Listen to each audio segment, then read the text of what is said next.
Bonjour, nous sommes le jeudi 20 novembre 2014 et je vais vous parler toujours dans cette suite de selfies depuis hier de la dialectique disjonction-conjonction avec un nouvel éclairage qui devrait mieux nous faire comprendre de quoi il s'agit. Donc on est en train de parler des leaders et de leur rapport au monde, notamment aux gens. Alors il y a deux temps. Le temps de la conjonction est un temps où le leader va vers les autres. Le temps de la disjonction, c'est le temps où les autres vont vers le leader. C'est une chose comme ça. Et donc, par conséquent, actuellement, par exemple, on voit des sondages, aussi bien aux États-Unis avec Obama qu'en France avec Hollande, et puis ailleurs probablement, où on trouve une certaine forme d'apathie ou de désintérêt ou de scepticisme de la part des populations envers leur leader. Eh bien, ça c'est normal en phase conjonctionnelle. Parce qu'en phase conjonctionnelle, l'énergie, elle est dans le leader. C'est lui qui est la source, c'est lui qui prend l'initiative. C'est lui qui est la locomotive. Et donc, par conséquent, le train qui s'accroche à la locomotive, il est passif en quelque sorte. Il est passif. Il se laisse, à la limite, il se laisse faire. Il n'a pas beaucoup de réaction, mais il marque une sorte d'apathie et on peut concevoir qu'au niveau des sondages, ça donne rien d'extraordinaire et au niveau des consultations électorales non plus. Mais c'est normal en phase conjonctionnelle parce que justement le leader, il a en quelque sorte carte blanche, il fait ce qu'il veut et il a en face de lui une espèce de résistance par l'inertie, par l'indifférence, par la tiédeur de l'enthousiasme, par la tiédeur des sondages, mais il ne faut pas qu'il s'en formalise en quelque sorte. En revanche, il faut qu'il sache que c'est un état de grâce en quelque sorte, c'est-à-dire qu'on lui laisse quand même finalement faire ce qu'il veut, et il faut qu'il en profite pour faire ce qu'il veut et ce qu'il doit faire, sans avoir le soutien extérieur. On est en pleine altérité intérieure, comme je le dis dans mon jargon personnel, c'est-à-dire que le leader, il doit surtout avoir confiance en lui-même, en ses intuitions, en ses convictions, en ses compétences, et il doit foncer, il doit aller de l'avant. Et ce n'est qu'en phase disjonctionnelle qu'il y aura le feedback. Alors le feedback de la phase conjonctionnelle, c'est d'ailleurs 3 ans et demi plus tard, en gros, hein, et bien alors là, effectivement, il y aura des manifestations favorables ou défavorables d'ailleurs, comme en mai 68, comme en 89, où effectivement, là, ça devient très réactif. Le public est très réactif, le peuple est très réactif, il se manifeste contre ou pour, ça ne change pas grand-chose. Il y a une... voilà, donc c'est tout à fait un autre type de relation, et là, c'est quand on voit les choses sous cet angle-là, et pas sous un... parce que, n'est-ce pas, on a des signifiants qui sont effectivement les configurations, conjonction, disjonction ou autre chose, mais encore faut-il trouver leur contenant, leur contenu. Bon. Et leur contenu, on peut pas le plaquer comme ça, il faut le deviner, c'est-à-dire qu'il faut le trouver, il faut le découvrir. C'est-à-dire qu'il faut savoir quel est le contenu, c'est le signifié. Quel est le signifié qui a été associé à ce signifiant, à cette dialectique astronomique? Quel est le signifié astrologique et psychologique, sociologique, politique, qu'on voudra, comme on voudra, qui est associé à ce signifiant? Et c'est le travail du chercheur, de l'historien finalement, de découvrir qu'est-ce qui a été associé. De la même façon, quand ce qui concerne la théorie du genre, les hommes et les femmes, oui, effectivement, c'est un signifiant. C'est du signifiant. Bon, ça reste du signifiant, mais qu'est-ce qui a été associé à ce signifiant? Quel est le signifié qui a été placé à l'intérieur de ce signifiant? On n'en sait rien au départ. Il faut le chercher, parce que c'est un problème historique. Le signifiant, il est là, Mais le signifié, il est arbitraire, par définition. Le signifié est arbitraire, le signifiant aussi, quelque part, bien sûr.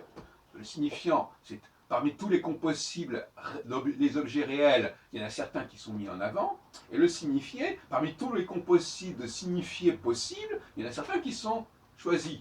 Donc, voyez-vous, on est constamment dans un processus de sélection, sélection du signifiant par rapport à la nature, par rapport à la réalité extérieure absolue, et signifié, et puis également, effectivement, sélection, quels sont les signifiés qui sont associés à ce signifiant qui est lui-même une sélection par rapport à un état antérieur beaucoup plus riche. Donc il y a un appauvrissement, si vous voulez, le signifiant, le choix du signifiant en astrologie, c'est évident, parce que dans mon astrologie, il n'y a que quelques éléments astronomiques qui sont de l'ordre du signifiant. Le reste, ce sont comme des spermatozoïdes, ils sont là, mais on ne s'en sert pas. Donc ils sont laissés pour compte. Mais ensuite, une fois que ce signifiant qui est extrêmement réducteur par rapport à la réalité possible, eh bien là, il va accueillir un certain nombre de signifiés. Par rapport à la totalité des signifiés possibles, il va y en avoir certains qui vont être choisis. Donc vous voyez, il y a une espèce de système comme ça. La totalité du réel réduite à un certain nombre de signifiants, et la totalité des significations possibles, au niveau conceptuel, au niveau de la pensée, au niveau du ressenti, qui vont être réduits à quelques éléments qui eux-mêmes seront associés à ce signifiant. Donc on a deux infinis, l'infini du réel et l'infini du virtuel, si on veut, qui se retrouvent condensés autour de ce rapport signifiant-signifié. Donc pour revenir aux politiques, actuellement, nous avons une phase conjonctionnelle qui est extrêmement favorable pour les leaders qui veulent construire quelque chose et qui ne veulent pas avoir dans les pattes qui que ce soit, en fait, mais comme on dit, n'est-ce pas, garde-moi de mes amis, de mes ennemis, je me garde. C'est-à-dire que vaut mieux ne avoir personne sur le dos, y compris les amis.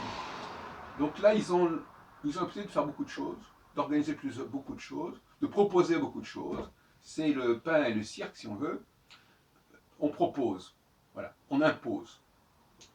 Et puis à un moment donné, cette marge de manœuvre va se réduire comme peau de chagrin, à mesure que Saturne va s'éloigner, on n'en est pas encore là pour l'instant, s'éloigner, parce qu'on n'est même pas encore sur la conjonction, sur l'étoile fixe royale Antares. Mais au fur et à mesure qu'il va s'éloigner de Antares, donc pas mal de temps, eh bien à ce moment-là, le peuple, les électeurs, les partenaires, enfin tout ce qu'on voudra, vont s'impliquer, vont se manifester, vont se mobiliser, et ça donnera des phénomènes qui peuvent évidemment remettre en question le leadership. Le leadership, c'est, quand il est en phase conjonctionnelle, c'est qu'il fait ce qu'il veut, il impose sa loi, il impose sa volonté. En phase disjonctionnelle, il y a une réaction par rapport à cette affirmation de pouvoir, et à ce moment-là, le pouvoir va être donné à ceux qui ont été choisis par le peuple. Voyez-vous ? À ce moment-là, la légitimité du leader, elle va devoir dépendre, elle devra être consolidée, elle devra être entérinée par le peuple, par l'élection ou par toute autre forme de suffrage, direct, indirect, etc. Alors que, en phase conjonctionnelle, la légitimité du pouvoir, elle est elle-même, elle est par elle-même, elle est celle des astres, elle est celle de Dieu, elle est celle du ciel. N'est-ce pas ? C'est une légitimité qui n'est pas légitime aux yeux, qui n'a pas sa légitimité populaire, justement.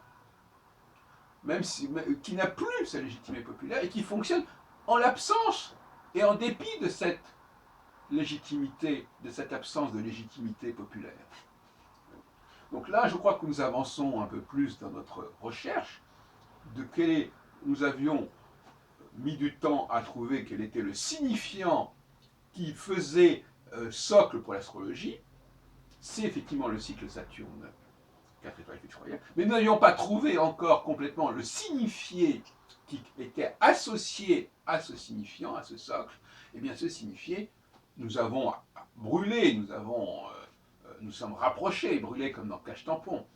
Et maintenant, je crois que là, nous avons une sorte de logique qui est tout à fait compréhensible, mais qu'il fallait décanter, qu'il fallait dégrossir, à savoir qu'effectivement, la situation actuelle de l'inertie des gens qui finalement sont surtout capables de montrer une sorte de désintérêt, d'apathie, sinon d'antipathie par rapport à ce que font les leaders, eh bien, c'est totalement normal. Et c'est ce que les politologues n'ont pas compris. En phase conjonctionnelle, il est normal que le peuple ne suive pas. Plus exactement, il est normal que le peuple suive, mais qu'il n'adhère pas. Et qu'il ne fasse rien pour que les choses... il fasse rien pour encourager le leader. Parce que le vrai leader, du fait qu'il a cette intériorité, qu'il a cette intériorité, il n'a pas besoin d'être encouragé par le peuple. Et paradoxalement, en phase disjonctionnelle, il peut y avoir le leader peut éventuellement maintenir et perpétuer et renouveler et reformuler sa légitimité, mais aussi, on peut tout à fait imaginer que le peuple choisisse des personnages qui n'ont pas de très grande valeur et qui vont être leurs leaders avec la légitimité, avec l'onction du vote, du suffrage universel, etc. Bon. On a vu que dans bien des cas, d'ailleurs, c'était à double tranchant, parce que, en fait, ces leaders que le peuple se donne, et qu'il croit pouvoir maîtriser et contrôler, à un moment donné, la phase conjonctionnelle aboutit à ce que ce leader il prenne son envol et qu'il n'ait pas besoin il n'a plus besoin de soutien populaire. Enfin, je pense par exemple à Napoléon III, etc. Mais voilà ce que je voulais dire. Et donc, effectivement, quand quelqu'un regarde sa carrière de leader, quel que soit le domaine, leader communautaire, leader politique, leader régional, etc., leader local, pour un maire, etc., eh bien, il observe ces phénomènes. Il devrait observer ce phénomène qui est assez étonnant, finalement, quelque part, quand on n'a pas les clés pour le comprendre. Pourquoi, à certains moments, le peuple se déchaîne-t-il, se manifeste-t-il, a-t-il besoin d'affirmer son pouvoir, d'affirmer sa volonté, et de la concrétiser d'une façon ou d'une autre. Alors, il se donne des leaders qui, dans certains cas, bien entendu, ne pourront pas poursuivre très longtemps, parce qu'avec la phase conjonctionnelle qui suivra, eh bien, soit ils auront effectivement en eux-mêmes les ressources pour cela, soit ils seront remplacés par d'autres types de leaders qu'on peut appeler des leaders conjonctionnels, par opposition à des leaders disjonctionnels, même si dans certains cas, et qui sont assez nombreux, ça peut être la même personne qui ait vécu une sorte de Janus, qui tantôt perçu comme un leader parfaitement capable de se décider et d'organiser et de prendre des initiatives par lui-même, et tantôt capable de laisser la volonté populaire se manifester et s'exprimer.